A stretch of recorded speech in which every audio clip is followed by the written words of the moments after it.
The General Industries Workers Union of South Africa, or GIWUSA, is hosting a public meeting to discuss the ongoing rolling blackouts. Eskom's 18% tariff increase will also be on the agenda.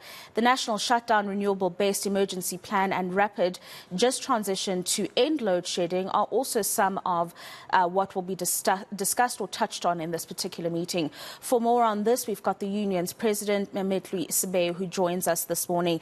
Thank you very much, as always, for joining us, Mr. Sebei. And from the last time we spoke, because I think your initial release talked about galvanizing all relevant stakeholders, unions, climate change activists to be part of this conversation. Since then, have you been able to garner the support that you need to be able to send the message through to government and Eskom about this crisis that we are in?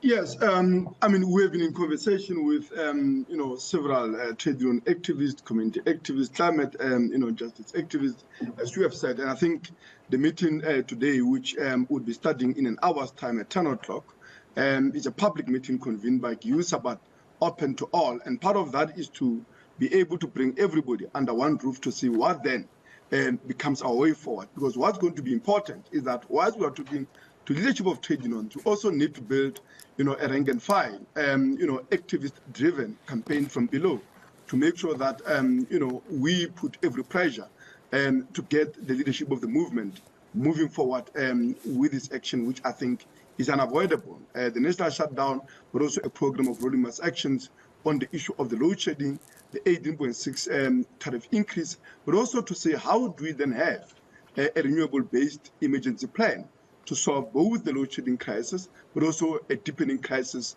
and ecological catastrophe of climate change. We are expecting to hear from Eskom at 10 o'clock this morning. And just in terms of what you've just described to us now, what is it that you would like to hear from the power utility in terms of some decisive actions that it will be taking in the medium term to at least remedy for the short term the crisis that we're currently in? What do you want to hear? I must say that we have absolutely lost confidence because let's be clear about it. There was a war room before. There was an emergency energy plan from Eskom, from government. We are expected to get report, part of it, about what has been happening.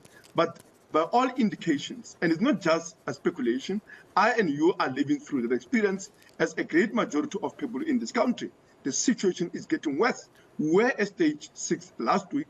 We are at stage 4 and 5, which in many ways really just resembles stage 6. Is a matter of semantics.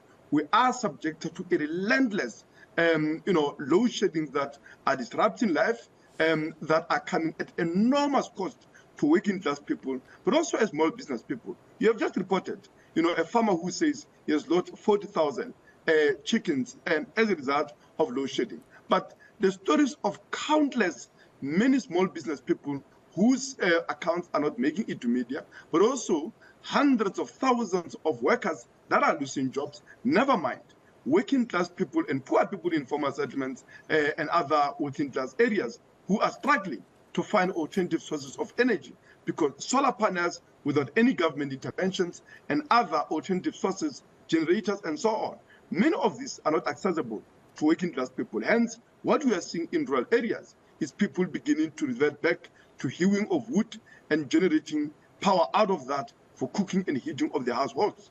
And of course, it's not just about the rural areas and the small to medium businesses, as you've just spoken about, but your workers that you represent as a union are mostly blue-collar workers and work at factories, manufacturing plants, on farms and other industries. And when there's a stoppage, they are unable to work. So it is inevitable that businesses are re-looking at ways to save costs. Retrenchments and the cutting of wages is probably part of that problem, isn't it?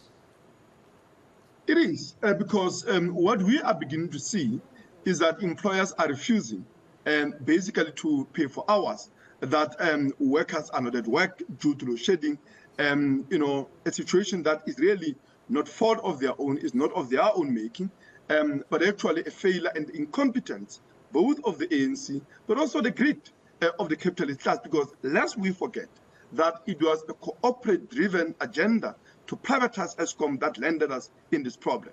But more than that, it is a capture of ESCOM by the corporate interest in the mining and other fossil fuel industry. That is also a problem, why we are not rapidly transitioning, despite the fact that actually the cost of renewables in the past 10 years, between 2009, 2019, they've fallen in a case of solar by 89%, in a case of wind power by 70%. We could have saved hundreds of billions that today we are owing. The working class people are paying for that, with about 800% increase in tariffs between 2007 and 2022. We have got to draw the line in the sand. We are saying that we need an initial shutdown in this country. We are saying that the working class must mobilize. But I also think that we've got to have a conversation about the political alternative to the crisis, both of the ANC and of the capitalists ruling this country. Because ultimately, this is a crisis of capitalism, and we think that only the working class, the organized labor movement, has a solution. And by that, we mean that not only should we have a democratic control of ESCOM, but also by means of nationalization of the key sectors of the economy. Under a democratic working class control and management, we can make sure that this economy works for the working class and the majority, not just for the few. So this is something, what you've just mentioned, that cannot happen in the medium term, short to medium term. So one wonders, as almost an immediate effect, yourselves as unions, as the working class, after these public meetings and discussions, ultimately, what kind of action will you be embarking on after these discussions? When you talk about a national shutdown, just explain to us exactly what it is you mean and the way forward until you are satisfied with the actions that government and ESCOM are taking on. Well, the reality is that that is exactly the question before the meeting that only commenced at 10 o'clock. We are putting a proposal as GIWUSA. This is a question, of course, for discussion across the vast spectrum of the movement.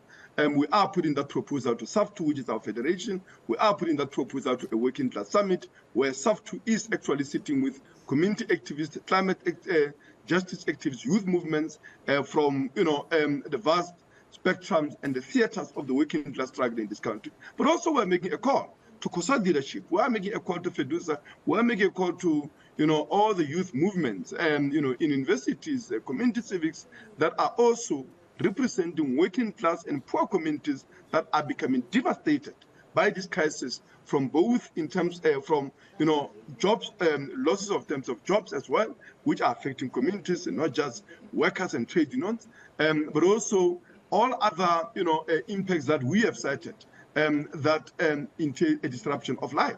So we are going to discuss this, and I think that the exact details are going to be shaped out of this. But also part of it is that we are going to be looking at that update from ESCOM in terms of what has come of their emergency plan, and I think. But my sense is that the situation is getting worse as the load shedding entails. But more than that, we are also saying that we need a shutdown, but shutdown itself is not going to be enough. It's not going to solve the problem. We need a sustained program of rolling mass action. We need a political alternative to this crisis. We need to build a movement that can be able to fight through a coordinated political strategy to take ANC out of government, but also to make sure that we put the working class in power in this country. There is not any other solution to this crisis, in our view.